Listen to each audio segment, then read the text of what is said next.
ಸುಮ್ಮನೆ ಈ ವರ್ಷ ರಾಜ್ಯದಲ್ಲಿ ಅತಿ ಹೆಚ್ಚು ತಾಲೂಕುಗಳು ಬರಗಾಲ ಅಂತ ಘೋಷಣೆ ಆಗಿದೆ. ನೀರಿನ ಸಮಸ್ಯೆ ನೆಕ್ಸ್ಟ್ 2 ತಿಂಗಳಲ್ಲಿ ಏನೆಲ್ಲ ಆಗ್ಬೋದು, ಈಗೇನ್ ಸಮಸ್ಯೆ ಆಗಿದೆ ಅಂತ ಹೇಳಿ ನಾನು ಎಲ್ಲರದ್ದು ಕೂಡ ಚರ್ಚೆ ಮಾಡಿದ್ದೇನೆ. ಒಂದು 15,000 ಬೋರ್ವೆಲ್ ಇದೆ, 14,781 ಅಫಿಷಿಯಲ್ ಆಗಿ ನಮ್ಮ ಹತ್ರ ದಾಖಲೆ ಇರೋದ್ರ ಪ್ರಕಾರ. ಅದ್ರ ಪೈಕಿ ಸುಮಾರು 6,997 ಡ್ರೈ ಆಗಿದೆ.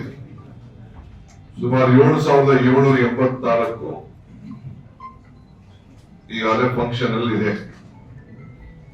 ಈ ನೀರಿನ ಸಮಸ್ಯೆ ಬಗೆಹರಿಸಲಿಕ್ಕೆ ನಮ್ಗೆ ಈಗಾಗಲೇ ಗೊತ್ತಿದೆ, ಕಾವೇರಿ ಸ್ಟೇಜ್ 5th ಸ್ಟೇಜ್ ಕೂಡ ಮೇ ಎಂಡ್ಗೆ ಬಹುಶಃ ಪೂರ್ಣಗೊಳ್ತದೆ. ನಾನು 2 ದಿನದಲ್ಲೇ ಕೆಲವು ಸಮಸ್ಯೆ ಪ್ರಾಬ್ಲಮ್ ಇದೆ ಅಂತ ಹೇಳಿದ್ರು, ಅಲ್ಲಿಗೆ ನಾನು ಹೋಗಿ ಸ್ಪಾಟ್ ಇನ್ಸ್ಪೆಕ್ಷನ್ ಹೋಗ್ತಾ ಇದ್ದೀನಿ.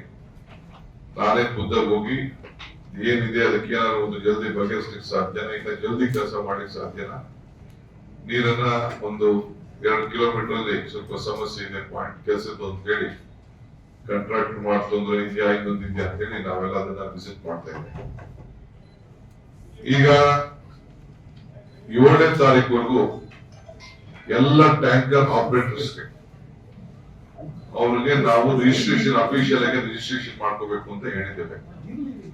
ನಮ್ಮ ವಾರ್ಡ್ ಅವರು, ಪೊಲೀಸ್ ಅವರು, RTO ಇಲಾಖೆಯವರು, ಸುಮ್ಮನೆ RTO ಇಲಾಖೆಯವರು ಮತ್ತು ಯಾರು ಅದನ್ನ ಕಂಟ್ರೋಲ್ ಮಾಡ್ಲಿಕ್ಕೆ ಸಾಧ್ಯ, ನಮ್ಮ ಪಂಚಾಯತಿ ಮಟ್ಟದವರು, ಜಿಲ್ಲಾ panchayat controlling, DC office controlling, ವಿಶೇಷವಾಗಿ ನಮ್ಮ ಬೆಸ್ಕಾಂ ಲೈನ್ ಮೆನ್ ಗಳಿಗೆ ಎಲ್ಲೆಲ್ಲಿ ಬೋರ್ವೆಲ್ಗಳಿದೆ ಅದನ್ನೆಲ್ಲ ಸೋರ್ಸ್ನೆಲ್ಲ ಫಸ್ಟ್ ಟ್ರೇಸ್ ಮಾಡಿ ಅಂತ ಹೇಳಿದ್ದೇವೆ. ಯಾವ ಬೋರ್ವೆಲ್ ಚೆನ್ನಾಗಿದೆ, ಯಾವ ಬೋರ್ವೆಲ್ ಇರಿಗೇಷನ್ ಬೋರ್ವೆಲ್ ಇರ್ಬೋದು, ಕಮರ್ಷಿಯಲ್ ಬೋರ್ವೆಲ್ ಇರ್ಬೋದು, ಯಾವುದೇ ಬೋರ್ವೆಲ್ ಅಲ್ಲಿ ಎಲ್ಲೆಲ್ಲಿ ಸೋರ್ಸ್ ಇದೆ ಅಂತೇಳಿ ಸೋರ್ಸ್ ನೆಲ್ಲ ಐಡೆಂಟಿಫಿಕೇಶನ್ ಮಾಡಬೇಕು ಅಂತ ಹೇಳಿ ನಾವು ಅವ್ರಿಗೆಲ್ಲ ಹೇಳಿದ್ದೇವೆ, ರೆಡಿಯಾಗಿ ಇಟ್ಕೊಡಿ ಅಂತ. ಆಮೇಲೆ ಟ್ಯಾಂಕರ್ಸ್, ಈ ಮಿಲ್ಕ್ ಸ್ವಲ್ಪ ಕಡಿಮೆ ಆಗಿದೆ, ಸೊ ಎಲ್ಲೆಲ್ಲಿ ಟ್ಯಾಂಕರ್ಸ್ ಖಾಲಿ ಇದೆ ಅವನ್ನೆಲ್ಲ ತರ್ಸ್ಕೊಳ್ಳೋದು ಅಂತ ತೀರ್ಮಾನವನ್ನ ಮಾಡಿದ್ದೇವೆ. ಮಿಲ್ಕ್ ಟ್ಯಾಂಕರ್ಸ್ ಕೂಡ ಕ್ಲೀನ್ ಮಾಡ್ಬಿಟ್ಟು ಅದನ್ನ ನೀರನ್ನ ಹೊಡೆಯಕ್ಕೆ ದೊಡ್ಡ ದೊಡ್ಡ ಟ್ಯಾಂಕರ್ಸ್ ಇದೆ, ಅದು ಕೂಡ ಉಪಯೋಗಿಸ್ಕೊಳ್ಳಿಕ್ಕೆ ಈಗಾಗಲೇ ನಾನು ನಮ್ಮ KMF ಅವ್ರಿಗೆ, ಬೆಂಗಳೂರಿಗೆ, ಇಡೀ ರಾಜ್ಯದ ಉದ್ಯೋಗಗಳು ಕೂಡ ಎಲ್ಲಿ ಟ್ಯಾಂಕರ್ಸ್ ಇದೆ ಅದನ್ನೆಲ್ಲ ತರಿಸ್ಕೊಂಡು 2-3 ತಿಂಗಳು ಈ ಬಗೆ ಸಮಸ್ಯೆ ಬಗೆಯವರೆಗೂ ಇಟ್ಕೊಳ್ಬೇಕು ಅಂತ. ಆಮೇಲೆ ಸೋರ್ಸ್ಗೆ ಎಲ್ಲಿ ಇರಿಗೇಷನ್ ಬೋರ್ವೆಲ್ಸ್ ಇದೆ ಅವನು ಕೂಡ ಅವ್ರ ಹತ್ರ ಲ್ಯಾಂಡ್ ಓನರ್ಸ್ ಹತ್ರ ಮಾತಾಡಿ ಅವ್ರಿಗೆ ಒಂದಷ್ಟು ಕಾಂಪೋಸಿಷನ್ ಕೂಡ ಕೊಟ್ಟು, ಆದ್ರೆ ನೀರಿನ ಹಕ್ಕು ಸರ್ಕಾರದ್ದು, ನೀರು ಸರ್ಕಾರದ್ದು, ಯಾವ ವೈಯಕ್ತಿಕವಾದ ಯಾರದು ಕೂಡ ಆಸ್ತಿ ಅಲ್ಲ. ಇದು ನಾವು ಕಾನೂನನ್ನ ನಾವು ಗಮನದಲ್ಲಿ ಇಟ್ಕೊಳ್ಬೇಕು. ಯಾವುದೇ ಆಗಿರ್ಲಿ ನೀರು ವೈಯಕ್ತಿಕವಾದಲ್ಲ, ಸರ್ಕಾರದ ನೀರು. ಸರ್ಕಾರ ಯಾವ ನೀರನ್ನು ಬೇಕಾದ್ರೂ ಕಂಟ್ರೋಲ್ ತೆಗೆದುಕೊಳ್ಳಿಕ್ಕೆ ಎಲ್ಲ ತರದ ಕಾನೂನಲ್ಲಿ ಅವಕಾಶ ಇದೆ. ಈ ದೃಷ್ಟಿಯಿಂದ ಕುಡಿಯೋ ನೀರಿನ ಬಗೆಹರಿಸಲಿಕ್ಕೆ ನಾವು ಪ್ರಯತ್ನ ಮಾಡ್ತಾ ಇದ್ದೇವೆ. ರೂರಲ್ ಏರಿಯಾದಲ್ಲೂ ಕೂಡ ನಾನೀಗಾಗಲೇ ಬೆಂಗಳೂರು ಗ್ರಾಮಾಂತರ ಜಿಲ್ಲೆ ಮತ್ತು ರಾಮನಗರ ಜಿಲ್ಲೆ, ಈ ಬೆಂಗಳೂರು ಬಾರ್ಡರ್ ಹೊಸಕೋಟೆ ಆದಿಯಾಗಿ ದೇವನಹಳ್ಳಿ, ನೆಲಮಂಗಲ, ರಾಮನಗರ, ಚನ್ನಪಟ್ಟಣ, ಕನಕಪುರ ಇವೆಲ್ಲ ಕಡೆ ಕೂಡ ಆನೇಕಲ್ ಆದಿಯಾಗಿ ಎಲ್ಲೆಲ್ಲಿ ಸ್ವಲ್ಪ ಕೆಲವು ಕಡೆ ವಾಟರ್ ಟೇಬಲ್ ಚೆನ್ನಾಗಿದೆ ಆ ಪಾಯಿಂಟ್ ಗಳೆಲ್ಲ ಐಡೆಂಟಿಫೈ ಮಾಡಿ ಇಟ್ಕೊಂಡಿರಿ ಅಂತ ನಾನು ಹೇಳಿದ್ದೇನೆ. ಯಾಕೆಂದ್ರೆ ಸ್ವಲ್ಪ ದೂರದಿಂದ ಆದ್ರೂ ಕೂಡ ನಾನು ಎಷ್ಟು ಜನ ರಿಜಿಸ್ಟರ್ ಮಾಡ್ಕೊಳ್ತಾರೆ ನೋಡ್ತೀನಿ. ಆ ರಿಜಿಸ್ಟ್ರೇಷನ್ ಎಲ್ಲರೂ ಈಗ ಒಂದು ರಿಜಿಸ್ಟ್ರೇಷನ್ ಮಾಡಕ್ಕೆ ಒಂದು ನಂಬರ್ ಕೊಟ್ಟು ಎಲ್ಲ ರಿಜಿಸ್ಟ್ರೇಷನ್ ಮಾಡ್ಕೊಂಡಿದ್ದಾರೆ. ಬಹಳ ಕಡಿಮೆ ರಿಜಿಸ್ಟ್ರೇಷನ್ ಆಗಿದೆ, ಬರೀ ಒಂದು 10%, ಅದರಲ್ಲಿ ಬರೀ 200 ಚಿಲ್ಲರೆ ಮಾತ್ರ ಈಗ ರಿಜಿಸ್ಟರ್ ಮಾಡ್ಕೊಂಡಿದ್ದಾರೆ. ಸೊ ಆಯಿಲ್ ಟ್ಯಾಂಕರ್ ಬಿಟ್ಟು ಮಿಕ್ಕಿದ್ದು ಆಲನ್ ಟ್ಯಾಂಕರು, ನೀರು ಹೊಡೆಯೋ ಟ್ಯಾಂಕರು, ಚಿಕ್ಕದು ದೊಡ್ಡದು ಎಲ್ಲ ಕೂಡ ನಾವು ಕಂಟ್ರೋಲ್ಗೆ ನಾವು ತೆಗೆದುಕೊಂಡು ಇಲ್ಲಿ ಕಾರ್ಪೊರೇಷನ್ ಅಲ್ಲಿ ಒಂದು ಕಾಲ್ ಸೆಂಟರ್ ಮಾಡ್ತೀವಿ. ಇದಲ್ಲದೆ ಎಲ್ಲ ಸಂಬಂಧಪಟ್ಟಂತ ಝೋನ್ಗಳಲ್ಲಿ, ವಾರ್ಡ್ ಲೆವೆಲ್ ಅಲ್ಲಿ ಅದು ನಂಬರ್ಸ್ ನ ಈಗ ರಿಲೀಸ್ ಮಾಡ್ತಾರೆ.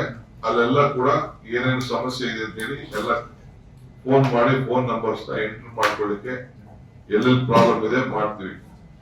ಈಗಾಗಲೇ ಅದಕ್ಕೆ ಟ್ಯಾಂಕರ್ಸ್ ಕೂಡ ಕೆಲವು ಐಡೆಂಟಿಫೈ ಮಾಡಿ ಎಷ್ಟು ಟ್ಯಾಂಕರ್ಸ್ ಹಾಕಿದ್ವಿ ನಾವು 210 ಟ್ಯಾಂಕು ಈಗಾಗಲೇ BWSS ಅದನ್ನ ನೀರು ತಂದು ತುಂಬಿ ಅದನ್ನ ಇಡುವಂತ ಒಂದು ಜಾಗ ಕೂಡ ಐಡೆಂಟಿಫೈ ಮಾಡಿದ್ದಾರೆ. ಎಲ್ಲ ಫೋಟೋಸ್ ಕೂಡ ಎಲ್ಲ ಇದೆ. ಇದಲ್ಲದೆ ಫಂಡ್ಸ್ ನಾನೀಗಾಗಲೇ ನನ್ನ ಗ್ರಾಂಟ್ ಇಂದ 10 ಕೋಟಿ ರೂಪಾಯಿ ಅವರಿಗೆ ಕೊಟ್ಟಿಲ್ಲ, MLS ಕೊಟ್ಟಿದ್ದೇನೆ. ಕೆಲವರು ನೀರಿಗೂ ಉಪಯೋಗಿಸ್ಕೊಡಿ ಅಂತ, ಪ್ರಯಾರಿಟಿ ನೀರು ಕೊಡ್ಬೇಕು ಅಂತ ಹೇಳಿದ್ದೇನೆ. ಕೆಲವು ಡೆವಲಪ್ಮೆಂಟ್ ಉಪಯೋಗಿಸಿದ್ದಾರೆ, ನೀರು ಅಲ್ಲದೆ ಉಪಯೋಗಿಸ್ತಾ ಇದ್ದಾರೆ. ಇದಲ್ಲದೆ BBMP ಇಂದ 148 ಕೋಟಿ ರೂಪಾಯಿ ಹಣ ಮತ್ತು BWCSP ಇಂದ 128 ಕೋಟಿ ರೂಪಾಯಿ, ಒಟ್ಟು ಆಲ್ಮೋಸ್ಟ್ MLA ಅಲ್ಲದೆ MLA 180 ಸೇರಿಸಿದ್ರೆ ಒಟ್ಟು 556 ಕೋಟಿ ರೂಪಾಯಿ ಈ ಕುಡಿಯೋ ನೀರಿಗೋಸ್ಕರನೇ ಪ್ರಯಾರಿಟಿಗೋಸ್ಕರ MLA ಕೊಟ್ಟಿದ್ದು ಸೇರಿ ನಾನು ಹೇಳ್ತಾ ಇದ್ದೀನಿ, ಉಪಯೋಗಿಸ್ಕೊಳ್ಳಿಕ್ಕೆ ಎಲ್ಲ ತರದ ಬಂದಿದೆ. ಈ ಮಧ್ಯ ನನಗೆ ಒಂದು ಇನ್ಫಾರ್ಮೇಶನ್ ಇದೆ, ನಮ್ಮ ಲೋಕಲ್ ಕಾಂಟ್ರಾಕ್ಟರ್ಸ್ ಡ್ರಿಲ್ಲಿಂಗ್ ಕಾಂಟ್ರಾಕ್ಟರ್ಸ್ ಮತ್ತು ತಮಿಳುನಾಡಿಗೆ ಸ್ವಲ್ಪ ಏನೋ ಗಲಾಟೆ ಗೊಂದಲ ಆಗಿದೆ ಅಂತೆ. ಅದನ್ನು ನಾನು ಮಾತಾಡ್ತಾ ಇದ್ದೀನಿ, ಮಾತಾಡಿ, ಯಾಕೆಂದ್ರೆ ಬಹಳ ಮಿಷಿನ್ಸ್ ತಮಿಳುನಾಡಲ್ಲಿ ಇದೆ, ಅವರೆಲ್ಲ ಬಂದು ಡ್ರಿಲ್ ಮಾಡ್ಲಿಕ್ಕೆ ತಯಾರಿದ್ದಾರೆ. ಯಾವುದೋ ಪ್ರೈಸ್ ವಿಚಾರದಲ್ಲಿ, ರೇಟ್ ವಿಚಾರದಲ್ಲಿ ಸ್ವಲ್ಪ ಸಮಸ್ಯೆ ಆಗಿದೆ. ಎಲ್ಲ ರಿಜಿಸ್ಟ್ರೇಷನ್ ಆದ್ಮೇಲೆ ಏನ್ ಮಾಫಿಯಾ ಇದೆ, ಕೆಲವರು 500ಕ್ಕೂ ಕೊಡ್ತಾ ಇದ್ದಾರೆ ಟ್ಯಾಂಕರ್, ಕೆಲವರು 2000 3000 ಎಲ್ಲ ತೆಗೆದುಕೊಳ್ತಾ ಇದ್ದಾರೆ. ಅದು ಕೂಡ ನನ್ನ ಗಮನಕ್ಕೆ ಬಂದಿದೆ. ಅದೆಲ್ಲ ಕೂತ್ಕೊಂಡು ನಾನು ಅಸೋಸಿಯೇಷನ್ ಅವ್ರ ಹತ್ರ ಕರೆಸಿ, ನಮಗೂ ಅವ್ರಿಗೂ ಲಾಸ್ ಆಗ್ಬಾರ್ದು, ಯಾರಿಗೂ ಲಾಸ್ ಆಗೋದು ಬೇಡ, ಅದಂತ ಎಕ್ಸ್ಪ್ಲಾಟೇಷನ್ ಮಾಡಕ್ಕಾಗಲ್ಲ. ಆ ರೀತಿ ನಾವು ಕಂಟ್ರೋಲ್ ಮಾಡಿ ಒಂದು ರೇಟ್ ಅನ್ನು ನಾನು ಫಿಕ್ಸ್ ಮಾಡ್ತೀನಿ. ಕಿಲೋಮೀಟರ್ ಮೇಲೆ ನಾವು ರೇಟ್ ಅನ್ನು ನಾವು ಫಿಕ್ಸ್ ಮಾಡ್ಬೇಕಾಗ್ತದೆ. ಆ ಸೋರ್ಸು, ಕಿಲೋಮೀಟರ್, ತಂದಿದ್ದು, ಟ್ಯಾಂಕರ್, ಆ ಏರಿಯಾ ಸಂಬಂಧಪಟ್ಟಂತೆ ಮಾಡಬೇಕಾಗ್ತದೆ. ಅದನ್ನ ಅವರೆಲ್ಲ ರಿಜಿಸ್ಟ್ರೇಷನ್ ಆದ್ಮೇಲೆ ಅಸೋಸಿಯೇಷನ್ ಅವ್ರು ಕರೆಸಿ ಅವ್ರಿಗೆ ನಮ್ಗೆ ಎಲ್ಲರೂ ಕೂಡ ಅನುಕೂಲ ಆಗೋ ರೀತಿಲಿ ನಾವು ಮಾಡ್ತೀವಿ.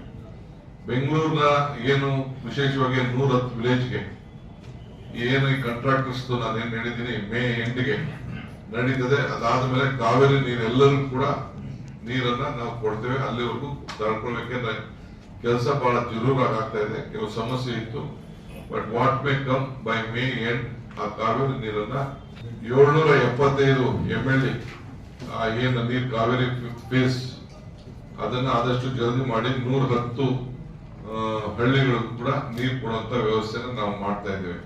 ಎಲ್ಲ RO ಪ್ಲಾಂಟ್ಸ್ ಯಾವ್ದಾದ್ರು ನಿಂತಿದೆ ಅವೆಲ್ಲ ಫಂಕ್ಷನ್ ಆಗ್ಬೇಕು ಅಂತ ಹೇಳಿದ್ದೇನೆ. KPTCL ಬೆಸ್ಕಾಂ ಅವ್ರಿಗೂ ಹೇಳಿದ್ದೇನೆ, ನಮ್ಮ BBMP ಅವ್ರಿಗೂ ಹೇಳಿದ್ದೇನೆ ಮತ್ತು BWCSP ಹೇಳಿದ್ದೇನೆ. ಎಲ್ಲ ಕಡೆ RO ಪ್ಲಾಂಟ್ಸ್ ಎಲ್ಲ ಆಗ್ಬೇಕು ಅಂತ ಹೇಳಿದ್ದೇನೆ. ಸೊ ಅವರು ಸೋರ್ಸ್ ಕೂಡ ಐಡೆಂಟಿಫಿಕೇಶನ್ ಮಾಡ್ತಾರೆ. ಇದಲ್ಲದೆ ಬೇರೆ ನಮ್ಮ ಆಫೀಸರ್ಸ್ ಇಲ್ಲಿ ಕಾರ್ಪೊರೇಷನ್ ಲೆವೆಲ್ ಅಲ್ಲಿ ಮತ್ತು ZP ಲೆವೆಲ್ ಅಲ್ಲಿ ಮತ್ತು BWCSP ಅಲ್ಲಿ ಇದಕ್ಕೆ ಸಂಬಂಧಪಟ್ಟಂತ ಅಧಿಕಾರಿಗಳು, ಜವಾಬ್ದಾರಿಯುತ ಅಧಿಕಾರಿಗಳನ್ನ ಎಲ್ಲ ಕಡೆ ನಾವು ಇದಕ್ಕೆ ನೇಮಕ ಮಾಡ್ತಾ ಇದ್ದೇವೆ. ಸೊ ಎಲ್ಲ ಟ್ರಾನ್ಸ್ಪೋರ್ಟೇಷನ್ಸ್ಗೆ ನಮ್ಮ ಮಿಲ್ಕ್ ಯೂನಿಯನ್ ಅವರು ಕೂಡ ನಾವು ರಿಕ್ವೆಸ್ಟ್ ಮಾಡಿಕೊಂಡು, ಎಲ್ಲಿಗೆ ಈಗ ಕೆಲವು ಕಡೆ ನಮ್ಗೆ ನೀರು ಕಡಿಮೆ ಆಗಿದೆ, ಹಾಲು ಕಡಿಮೆ ಆಗಿದೆ ಅನ್ನೋದು ಗಮನಕ್ಕೆ ಬಂದಿದೆ. ಸೊ ಆ ಟ್ಯಾಂಕರ್ಸ್ ಉಳ್ಕೊಂಡಂತ ನೀವು ಕೊಡಿ ಅಂತ ಅಂದ್ಬಿಟ್ಟು ಕಾಂಟ್ರಾಕ್ಟ್ ಕಳಿಸಿ ಅಂತ ನಾವು ಹೇಳಿದ್ದೇವೆ. ಸೊ ನಾನು ಬೆಂಗಳೂರು ನಾಗರಿಕರಿಗೆ ನಾಳೆ ಮುಖ್ಯಮಂತ್ರಿಗಳು ಕೂಡ ಎಲ್ಲ TCಗಳಿಗೆ ಒಂದು ಮೀಟಿಂಗ್ ಕರೆದಿದ್ದಾರೆ. ನಾನು ಬೆಂಗಳೂರು ನಾಗರಿಕರಿಗೆ ತಮ್ಮ ಮುಖಾಂತರ ಹೇಳಲಿಕ್ಕೆ ನಾನು ಬಯಸ್ತೇನೆ, ಗಾಬರಿ ಮಾಡ್ಕೊಳ್ಳೋದು ಬೇಡ. ಆದ್ರೆ ನೀರನ್ನ ಅತಿ ಹೆಚ್ಚು ಬಳಕೆ ಮಾಡೋದು ಬೇಡ, ವೇಸ್ಟ್ ಮಾಡೋದು ಬೇಡ. ಆಮೇಲೆ ಕೆಲವರು ನೀರನ್ನ ಒಳ್ಳೆ ನೀರನ್ನ ಕೆಲವು ಬಲ್ಕ್ ಯೂಸರ್ಸ್ ಇದ್ದಾರೆ, ಬಲ್ಕ್ ಯೂಸರ್ ತೆಗೆದುಕೊಂಡು ಗಾರ್ಡನಿಂಗ್ಗೆ ಮತ್ತೊಂದಕ್ಕೆಲ್ಲ ಉಪಯೋಗಿಸುವಂತದ್ದು ಬೇಕಾದಷ್ಟು ಇದೆ. ಅಂತವ್ರಿಗೆ ಒಂದು 10% 15% ಸ್ವಲ್ಪ ಕಂಟ್ರೋಲ್ ಮಾಡಿ ಅವ್ರಿಗೆ ಇನ್ಫಾರ್ಮೇಶನ್ ಕೊಟ್ಟು ಬೇರೆ ನೀರನ್ನ ಅವ್ರಿಗೆ ಕೊಡೋಣ. ಇದಲ್ಲದೆ ಬೇರೆ ನೀರನ್ನ ಕೊಡೋಣ, ಬಟ್ ಕುಡಿಯೋ ನೀರನ್ನ ಆದಷ್ಟು ನಾವು ಕಾಪಾಡಬೇಕಾಗಿದೆ. ಆ ದೃಷ್ಟಿಯಿಂದ ಈ ಬರಗಾಲನ ನಿಭಾಯಿಸಲಿಕ್ಕೆ next 2 to 3 months plan of action. So ಯಾವ ಕೂಡ ಕನೆಕ್ಟ್ ಇರುವುದಿಲ್ಲ, ಏನಿಲ್ಲ, ಈ ಸಮಸ್ಯೆನ ಬಗೆಹರಿಸಲಿಕ್ಕೆ ಸರ್ಕಾರ ಬದ್ಧವಾಗಿದೆ. ಎಂಟೈರ್ ಟೀಮ್ ಆಫ್ ಆಫೀಸರ್ಸ್ ಇದಕ್ಕೆ ಈ ಜವಾಬ್ದಾರಿಯನ್ನು ಅವರಿಗೆ ವಹಿಸಿದ್ವಿ, ಅವರು ನಡೆಸ್ತಾರೆ. ಸೊ ನಾನು ಮಾನಿಟರ್ ಮಾಡ್ತೀನಿ.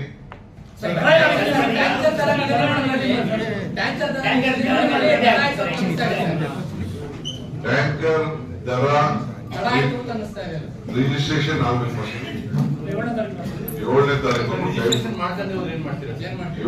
ರಿಜಿಸ್ಟ್ರೇಷನ್ ಮಾಡ್ಕೊಳ್ಳಿಲ್ಲ ಅಂತ ಪೊಲೀಸ್ ಹೇಳ್ಬಿಟ್ಟು RTO ಹೇಳ್ಬಿಟ್ಟು ಎಲ್ಲ ವೆಹಿಕಲ್ಸ್ ಯಾರು ರಿಜಿಸ್ಟರ್ ಮಾಡ್ಕೊಂಡಿಲ್ಲ ಅವರು ಆ ರಿಜಿಸ್ಟರ್ ಆಗಿರುವಂತ ವೆಹಿಕಲ್ಗೆ ನಂಬರ್ ನೋಟ್ ಮಾಡ್ತೀವಿ, ಲೆಕ್ಕ ಬಂದು ಏನ್ ಮಾರ್ಕ್ ಹಾಕ್ಬೇಕು ಹಾಕಿ ಹಾಕಿಸ್ತೀವಿ.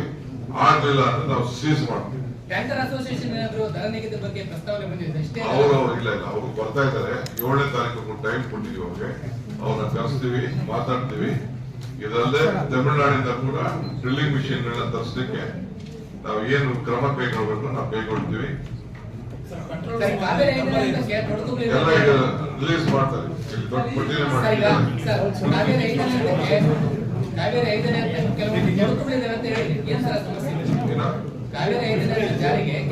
ಅಲ್ಲಿ ಸ್ವಲ್ಪ ಕೆಲಸ ಸ್ಪೀಡ್ ಅಪ್ ಆಗ್ಬೇಕು. 1-2 ಕಿಲೋಮೀಟರ್ ತೊಡಕಿದೆ, ಕಾಂಟ್ರಾಕ್ಟರ್ ಅಲ್ಲಿ ತೊಡಕಿದೆ, ಅಲ್ಲಿ ಕಲ್ಲು ಬಂದಿದೆ. ಆಮೇಲೆ ಕೆಲವು ಫಾರೆಸ್ಟ್ ಸಮಸ್ಯೆ ಇದೆ ಅಲ್ಲಿ ಮಧ್ಯದಲ್ಲಿ ಕೆಲಸ ಮಾಡ್ಬೇಕಾದ್ರೆ. ಅದೆಲ್ಲ ಮಾತಾಡ್ತಾ ಇದೀವಿ. ಸೊ ಅದೆಲ್ಲ ಬಗೆಹರಿಸ್ತೀವಿ ನಾವು. ಈಗ ರಿಜಿಸ್ಟರ್ ಮಾಡ್ಕೊಂಡ ಟ್ಯಾಂಕರ್ಗಳಿಗೆ ಸರ್ಕಾರದಿಂದ ಗುರುತಿನ ಚೀಟಿ ಏನಾದ್ರು ಈಗ ರಿಜಿಸ್ಟರ್ ಮಾಡ್ಕೊಳ್ಳೋದು ಅದೆಲ್ಲ ಮಾಡ್ತಾರೆ ಬಿಡಿ. ಯಾರು ರಿಜಿಸ್ಟರ್ ಮಾಡ್ಕೊಂಡಿರ್ತಾರೆ ಅದಕ್ಕೆಲ್ಲ ಎಷ್ಟು ಸ್ಟಿಕ್ಕರ್ ಹಾಕ್ಬೇಕು ಅದೆಲ್ಲ ಮಾಡ್ತಾರೆ. ಅದೆಲ್ಲ ಆಫೀಸರ್ಸ್ ಬಿಟ್ಟು.